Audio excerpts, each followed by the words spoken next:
Hi, and welcome back to the North Lodge Cottage Garden. A shrub rose up for you next, bred and introduced by David Austin Roses in 2009. The rose I'm going to be talking to you about today is this lovely rose. This is Kew Gardens. Now, we don't really need to go into the heritage of the name. I think we all know exactly what Kew Gardens is named after.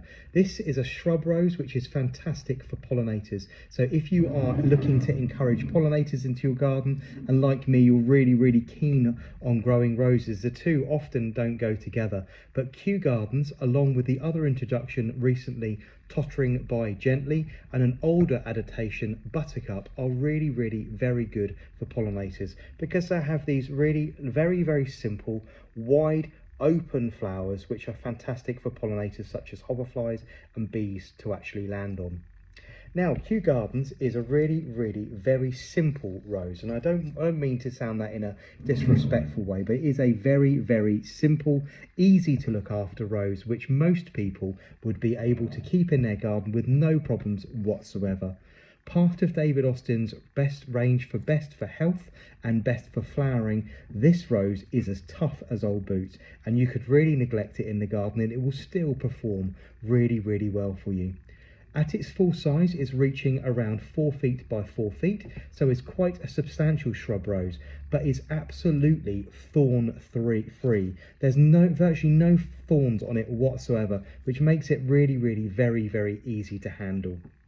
The buds, now I don't think, we have got one. The buds on this particular rose are a beautiful peachy pink colour. They're really very lovely. Now this is going to make you chuckle. I once had a hamster this colour, and this reminds me of a hamster that I had way back when in the noughties, but a really lovely soft peachy pink colour on the buds there, with a lovely little yellow base to them. As they open completely flat, and they are pure white in colour. Very simple, with a wonderful head. Can we find one for you? A wonderful head of yellow stamens right in the centre, which are marked on the very tops with a lovely large cluster of brown pollen. They are really very attractive. Now, the benefit of this particular rose, and the biggest plus point, not only is it incredibly healthy and suffers with absolutely none of those disease problems that you often associate with roses. It doesn't get black spot, it doesn't get mildew, it doesn't get aphids. It's really very vigorous.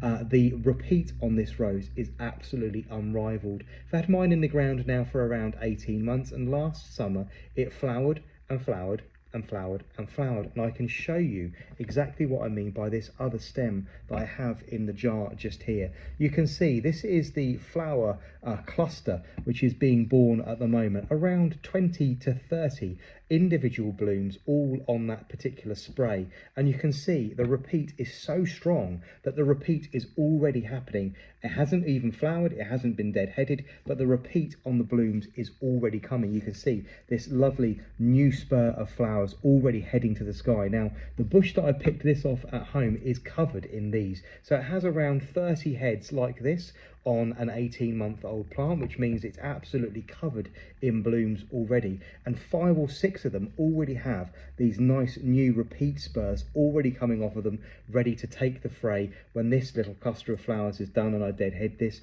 it's going to go again. So Kew Gardens is going to flower and flower and flower and flower. It doesn't really have any fragrance, which is a slight drawback, but all the other plus points of Kew Gardens from David Austin Roses are wonderful as far as I'm concerned. One, absolutely adored by pollinators, as tough as old boots, completely disease resistant, and I say that repeat flowering happening all the way from the beginning of June. Last year my shrub was still in flower right at the back end of October, so it worked really hard for me in the garden. A great rose if you want to incorporate wildlife into your garden, and because it doesn't have any thorns, a great rose if you've got small children or silly pets around that may get caught up in a normal rose. But a lovely sized specimen that you can plant either at the back of the border or somewhere that you can make a real show of it. The actual flowers themselves are born in such large clusters. This particular spray is a little on the small side. And how many have you got? We've got 1, 2, 3, 4, 5, 6, 7, 8, 9. We've got 11 coming on 12 flowers on this little cluster. When the whole bush is in flower, it actually looks a little bit like a mop head hydrangea with these huge lumps of blooms all over it. Planted en masse, it really is the most attractive thing in the garden. So one to look out for. This is Kew Gardens, bred and introduced by David Austin Roses in 2009, and a really, really good, hard-working rose which even a novice gardener is not going to have any issues with.